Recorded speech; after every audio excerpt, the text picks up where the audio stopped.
இந்த செடி பார்த்தீங்கன்னா, நெக சுத்தி தழைன்னு சொல்லுவாங்க. இந்த செடி பாருங்க எப்படி இருக்குன்னு. அழகா இருக்கும் பார்க்க அழகு செடி மாரியே தான் இருக்கும். இது வந்து ஒரு கிழங்கு மூலமா உருவாகுற செடி தான். இதுக்கு விதையெல்லாம் இல்ல. ஒரு சின்ன கிழங்கு தான் கொண்டாந்து வச்சேன். பார்த்தீங்கன்னா பாருங்க, நல்லா நெறைய செடி உருவாயிருக்கு. இதோடைய இலைகள் பார்த்தீங்கன்னா, நல்லா நீட்ட நீட்டமா நல்லா பெருசா தான் வளரும். நமக்கு அது பாருங்க, இப்ப எவ்ளோ இலைங்கள் பாருங்க. நல்லா சருகாட்டம் போயிடுச்சு காஞ்சு காஞ்சு. அப்படி போனாலுமே இலைங்க வந்து புதுசு புதுசா வந்துட்டே தான் இருக்கும். நல்லா வந்து ஒரு ஷைனிங்கா இருக்கும் அந்த இலை பார்க்கவே. நல்ல நீட்டமா வளரும்.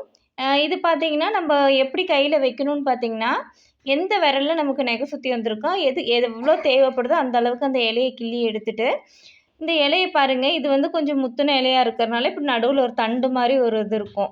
அப்ப நான் அந்த தண்ட 2ஆ பிரிச்சு எடுத்துக்கிறேன். இத எடுத்துட்டு முன்னாடி, பின்னாடி 2 பக்கமுமே வந்து நம்ம வந்து விளக்கெண்ணெய் இருக்கு இல்லைங்களா? விளக்கெண்ணெய் தான் தடவணும்.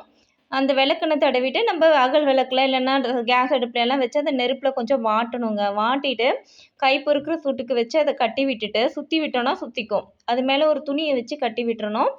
நீங்க எப்பேர்ப்பட்ட நெக சுத்தியா இருந்தாலுமே, ஸ்டார்ட்டிங் ஸ்டேஜ்னா ஒரு 1 நாள் கட்டினாவே போதும். நல்ல க்யூர் ஆயிடும். கொஞ்சம் அதிகமா இருக்கு, சீலெல்லாம் பிடிச்சிருச்சுன்னா, ஒரு 3 நாள் கன்டினியூவா நீங்க இத பண்ணீங்கன்னா, கண்டிப்பா அந்த சீல் எல்லாமே எடுத்து விட்டுரும். நெக சுத்திக்கு இத விட்டா ஒரு பெரிய மருந்தே இல்லைங்க.